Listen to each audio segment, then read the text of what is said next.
ជំរាបសួរលោកព្រាបសវត្ថិបាទជំរាបសួរបងអរគុណដែលបានអនុញ្ញាតឲ្យវិទ្យុបារាំងអន្តរជាតិជួបសម្ភាសតាមរយៈកម្មវិធីនាទីជីវិតជោគជ័យថ្ងៃនេះលោកជាតារាចម្រៀងខ្មែរម្នាក់ដែលកំពុងពេញនិយមនៅក្នុងប្រទេសកម្ពុជាពិសេសនៅក្នុងចំណោមយុវវ័យ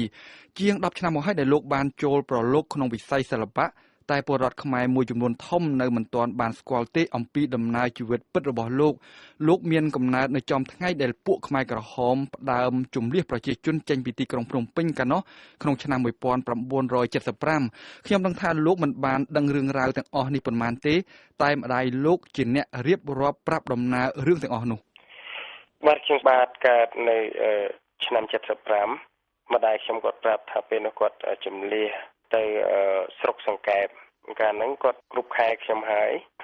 គាត់បានបង្កើតខ្ញុំហ្នឹងនៅក្រោមដើមស្នាយហើយបានដាក់ឈ្មោះខ្ញុំស្នាយទៅឆ្លងទលេខ្ញុំបានមួយយប់ហើយព្រលឹមឡើងគាត់ចេញទៅទៀតចេះតែទៅបាទគោលដៅដែលទៅហ្នឹងគឺទៅពាំងស្លាស្រុកកំពង់ធំពីដែលខ្ញុំឆ្លងទលេហើយហ្នឹងតម្រាំទៅដល់ទៅពាំងស្លាហ្នឹងគាត់ដើរ3ថ្ងៃអញ្ចឹងឆ្លងទលេខ្ញុំហ្នឹងបានតែប្រហែលជា12ម៉ោងទេព្រោះគាត់ឆ្លងខ្ញុំពេលល្ងាចហើយមួយយប់ហើយព្រលឹមឡើងគាត់ទៅ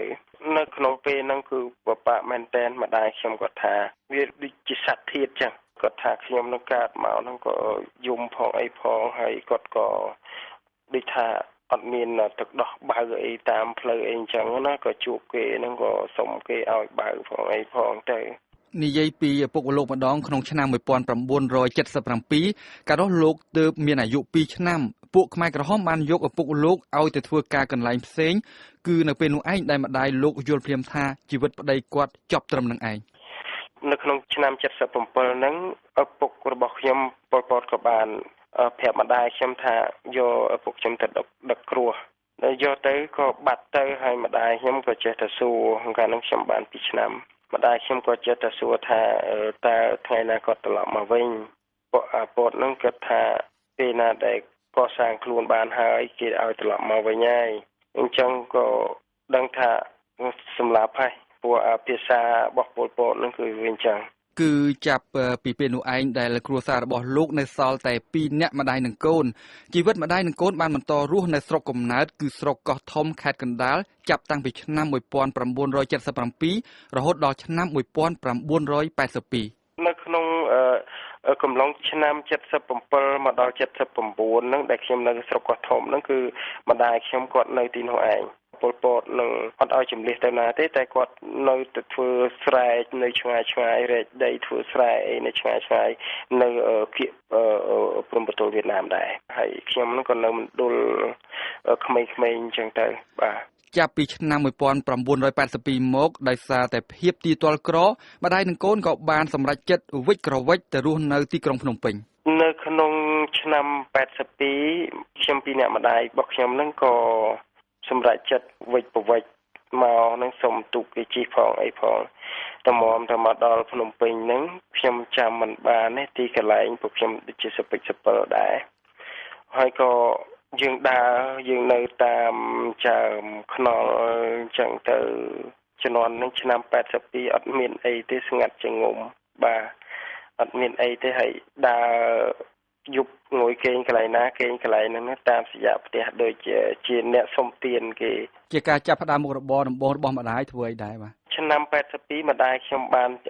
ចូលទាហានទៀតដែរគេហៅថាអគ្គស្នងការនយោបាយហើយឆ្នាំ80ជាងហ្នឹងក៏គាត់រៀន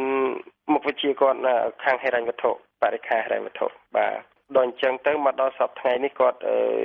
ធ្វើខាងហិរញ្ញវត្ថុទោះបីជាមានជីវភាពលំបាកប៉ុណ្ណាក៏ដោយក៏ម្ដាយខិតខំធ្វើការដើម្បីឲ្យកូនបន្តការសិក្សា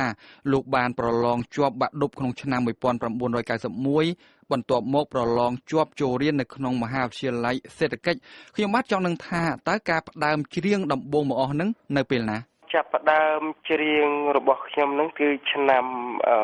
ហើយជាឆ្នាំ90កាលនោះខ្ញុំដូចជាច្រៀងជាមួយទូចស្រីនិចហើយជាបាន10បទកាលនោះដូចជាឆ្លងឆ្លើយជាមួយទូចស្រីនិចបានហើយជាមួយបទ2បទក៏ខ្ញុំមិនចាំបានច្បាស់ដែរចិត្តខ្ញុំរំភើបសុំមួយហើហើយថាខ្ញុំបីបងលំស្នេហ៍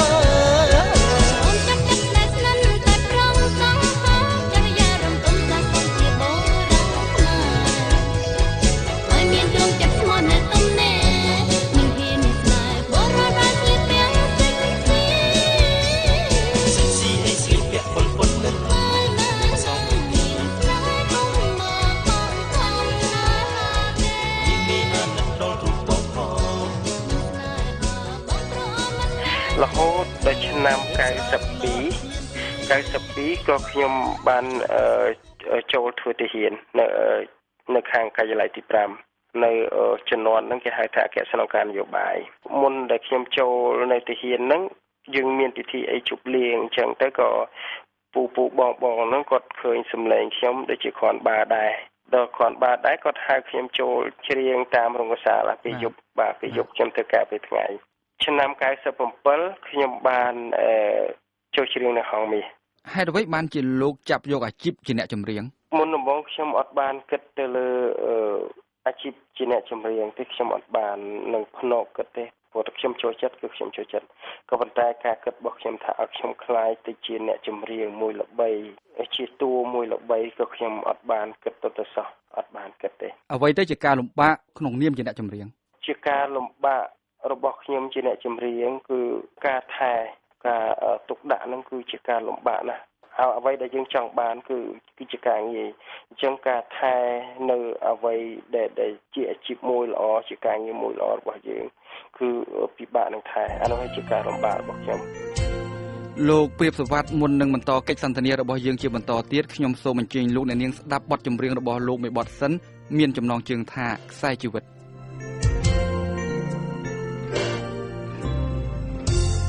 ខ្សែជីវិតខ្ញុំបានពុំដល់ថ្ងៃហើយទោះជាមានឧបសគ្គមានពុកតាមថែរក្សាថ្នាក់ថ្នមបីដូចជាការមេត្រាឪពុកខំធ្វើការដើម្បីកូន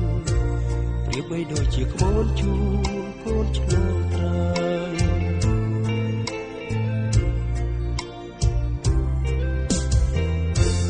នៅពេលដែលឃ្លៀតទើបដឹងថាពុកមានគុណរូបពុកដែលពុតសន្តិរមតស៊ូមិនដែលគិតកូនដើរតាមផ្លូវគុណលងអស់ពិតជីវិតដែលលោកខំជាយាមប្រាត់ទើបរូបកូនមានភពជួបនឹងជីវិតថ្មី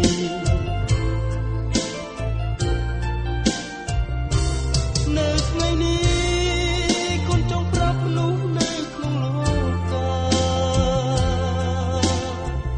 កូនសូមប្រាប់ថាពុកមានគុណដ៏សែនធំមានជីវិតតាំងតែពីតូចរហូតដល់រូបកូនធំពុកអរគុណអរព្រមប្រដៅដោយសំពើជួបនឹងជុំភ្លៀងរូបគុណមានថ្ងៃនេះជីវិតគឺពុកបានហើយហត់ជុំហត់ភ្លៀងឆ្លងដល់ត្រើយបានជួបស្នេហាជួបរឿងបារម្ភទុកក្រៀមក្រំគ្រាពោពេញដោយរឿងបញ្ហាកូនចាំជាពុកប្រាប់ថាជីវិតត្រូវតស៊ូតាមរយៈបទចម្រៀងនេះលោកព្រាបសវត្ថគេយល់បានភ្លាមថាជាចម្រៀងមួយដែលលោកចង់ប្រាប់អ្នកដទៃអំពីគុណបំណាច់មិនអាចកាត់ថ្លៃបានរបស់ឪពុកអ្វីដែលកើតឡើងគឺវាជារឿងមួយដែលគួរឲ្យពិបាកចិត្តសម្រាប់ខ្ញុំហើយក៏ហាក់បីជាជីវិតអភ័ព្វរបស់ខ្ញុំវាបាននៅខ្លួនខ្ញុំរហូតតាំងពីខ្ញុំកើតមកខ្ញុំមិនដែលស្គាល់មុខឪពុកខ្ញុំរបៀបណាសូម្បីតែរូបថតក៏គ្មានតាំងពីដែលខ្ញុំកើតមករហូតដល់ប៉ុណ្ណេះខ្ញុំមានតែម្ដាយឪពុកម្ដាយគឺជាគុណធំណាស់សម្រាប់យើងជីវិតខ្ញុំមានថ្ងៃនេះក៏ដោយសារតែឪពុកម្ដាយរបស់ខ្ញុំឪពុករបស់ខ្ញុំរហូតដល់ខ្ញុំអត់ដែលស្គាល់ឪពុកមានម្ដាយរបស់ខ្ញុំឪពុកផងម្ដាយផងក៏ម្ដាយខ្ញុំហើយគាត់អត់យកគ្រួសាររហូតគាត់តស៊ូដើម្បីខ្ញុំម្នាក់រហូតមកដល់ពេលនេះគឺខ្ញុំសប្បាយចិត្តនៅអ្វីដែលការអប់រំទូមានឲ្យខ្ញុំមានថ្ងៃនេះហើយខ្ញុំក៏អរគុណដល់គ្រូរបស់ខ្ញុំអរគុណដល់អ្នកធ្វើការក្បែរខ្ញុំល្អអរគុណសម្រាប់អ្នកដែលស្ដាប់នៅចម្រៀងរបស់ខ្ញុំមានថ្ងៃនេះក៏ដោយសារតែអ្នកទាំងអស់គ្នានៅក្បែរខ្ញុំល្អ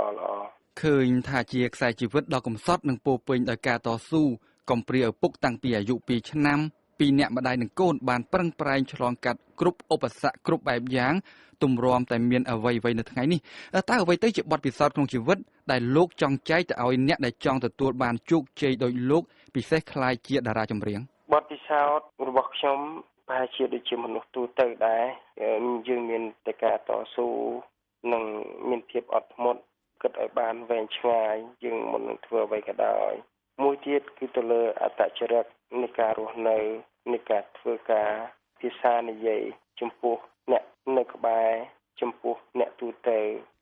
ទៅថ្ងៃអនាគតតើលោកបន្តអាជីពជាអ្នកចម្រៀងឬមួយក៏មានបំណងចង់